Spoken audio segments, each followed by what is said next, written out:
Hello friends, if you are new to Cavaquinho or you are thinking about buying one, wondering how much you should spend, what you can get, or perhaps you are an experienced Cavaco player and you're thinking about upgrading, I wanted to do a little video to demonstrate what you might expect from 4 different Cavaquinhos.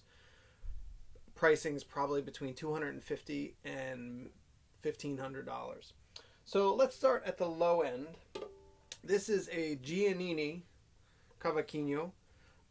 It is plywood construction, meaning that the top is not a solid piece of wood. It is 2 or 3 very thin pieces of wood that are glued together.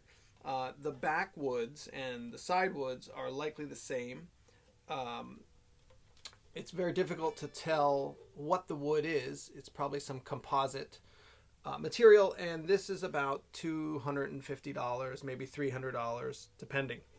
This one happens to be pretty exceptional for the price. The biggest thing you want to be concerned about in a low-end Cavaquinho is the playability. The action is the word to describe the height of the strings from the frets, right? Here are your metal frets, these bars laid into the wood, and when the strings are very high away, you have to work very hard to push them down. Factor in that you already have a relatively small neck, as we call this, so that the fingers are kind of maybe even cramped for some, especially if you're used to guitar or something where you have a lot more room to work.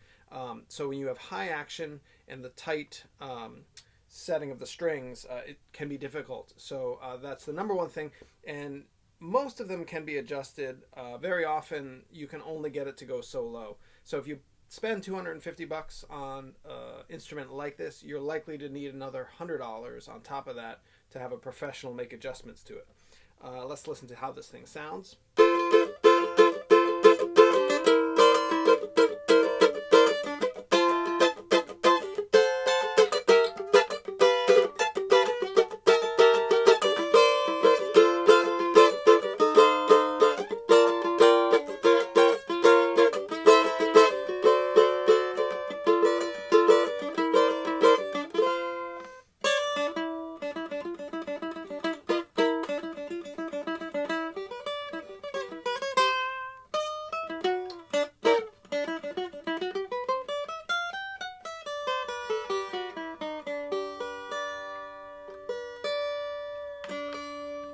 So one of the other features that you find in low-end Cavaquinhos is you can get them to play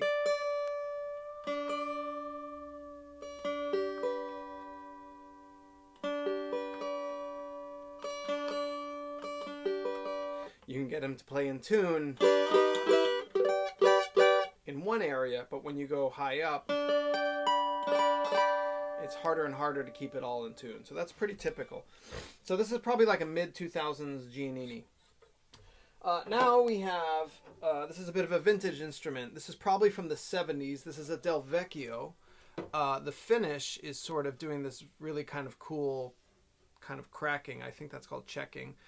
I had some work done on it to adjust the location of the saddle in order to get it to play in tune.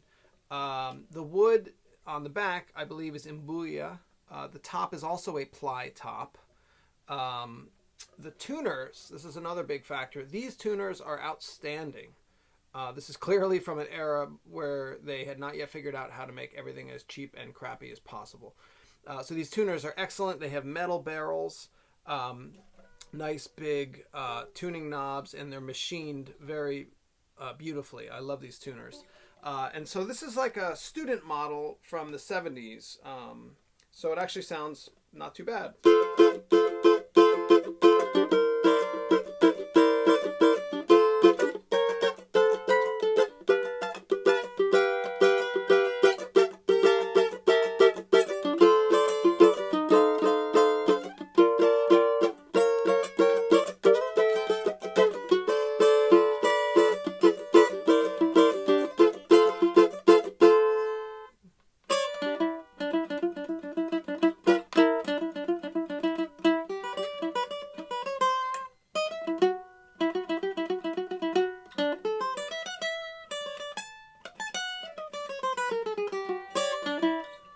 So Del Vecchio, they still make instruments, and I don't think the quality is quite kept up. Another thing that is kind of cool is what we call the rosette. The rosette here is tiny pieces of wood laid into the top of the guitar. In this case, just concentric rings. And then there's like a nice little bit of woodworking here on this part of the bridge.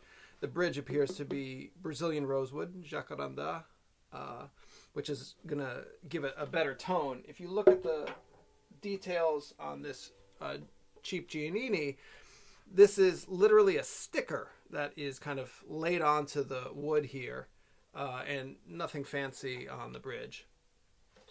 So now we have a 2006 Araújo. This is a spruce top handmade instrument, Brazilian rosewood, jacarandá, back and sides. The tuners are okay. They're not as good as on the Del Vecchio. They have barrels that are more suited for nylon string type instruments, like a classical guitar. So they don't work quite as nice as they could.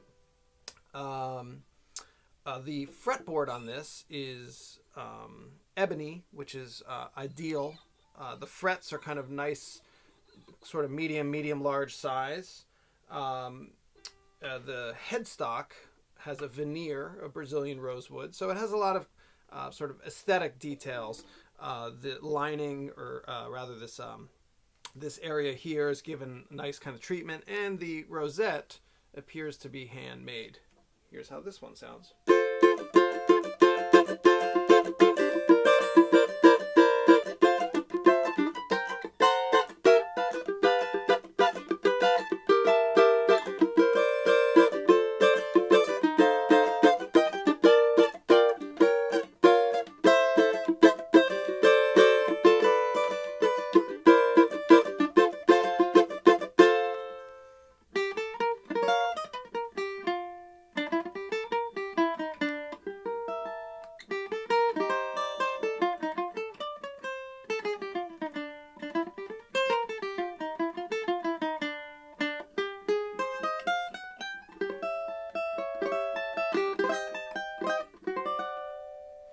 So this is even called the showroom model. So an instrument like this is going to probably cost around 700 to 1,000. Certainly all of these are cheaper if you get them in Brazil, but the cost of bringing them over and other factors result in these same instruments probably being twice as much here in the US as they are if purchased in Brazil. So if I had to put a price on this instrument, perhaps 500-600, mostly because of its vintage, the vintage quality to it. So finally, at the highest end, is this instrument. So this is by Luthier Antonio Tavares. The story on this is you will very frequently see this aesthetic, this stripe that is small here and gets larger on the headstock. This is an aesthetic that comes from the Do Soto brand. Do Soto is a store in Rio de Janeiro where a builder who went by the name Silvestri made instruments in sort of the 50s and 60s, and I think somewhat into the 70s. And he made them under the label Do Soto. And this Luthier, Tavares, also had that same pedigree. Whether or not he learned directly from Silvestri, I don't know. But Do Soto Cavaquinhos from that golden era are highly prized. They're featured on all the classic recordings, samba and choro, played by all the greats.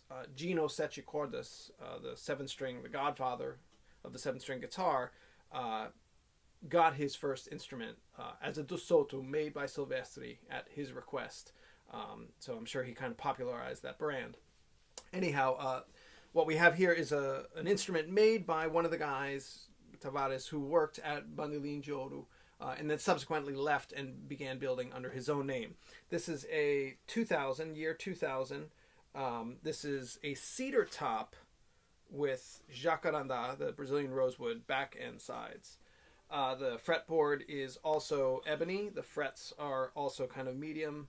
The tuners are very nice, again, with the metal barrels here. If you can get metal barrels, you want to shoot for that. The bridge here is also jacarandá. And this is how this one sounds.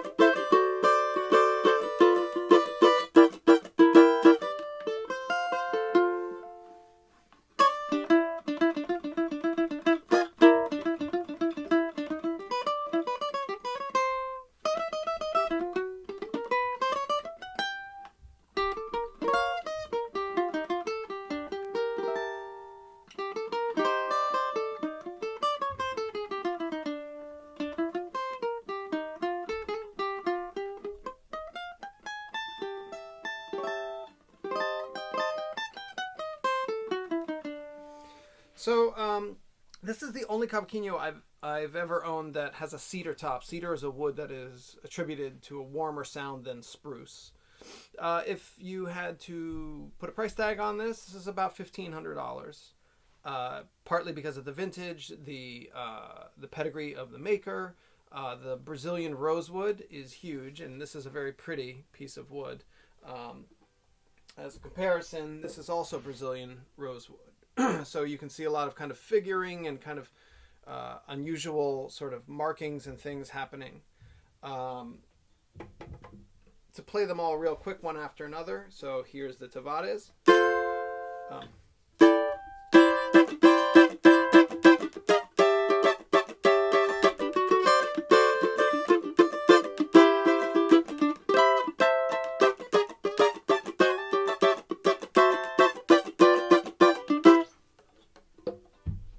Araújo.